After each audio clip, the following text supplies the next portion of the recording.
So I recently researched and published the life story of Walter Harper, who was the Irish Athabascan man who was the first person to summit Denali, and that occurred in 1913.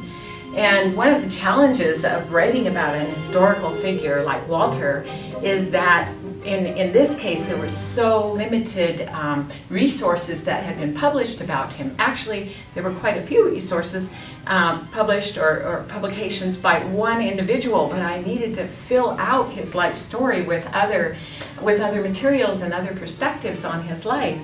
And so the archives here at Rasmussen were just absolutely essential for my discovering who was this man who had led such a remarkable life. So I used actually multiple resources from multiple collections in the archives. This is from a letter that Harry Carstens, who co-led the ascent to the Denali expedition, wrote to his good friend, the naturalist, very well-known naturalist, Charles Sheldon, with his account of what happened on Denali.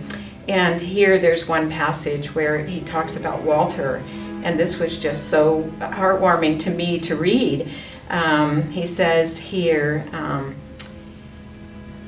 the deacon's boy, Walter, was a good one. 21 years old, strong, fearless, and as fine and lovable a disposition as I ever saw in a man. He was my main standby.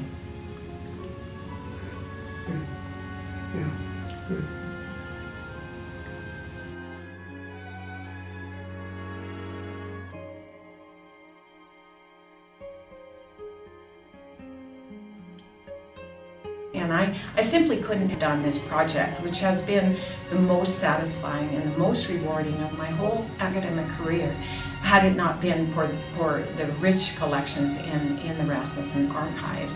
It's just indispensable. They're just indispensable for any kind of research on Alaska or the Arctic.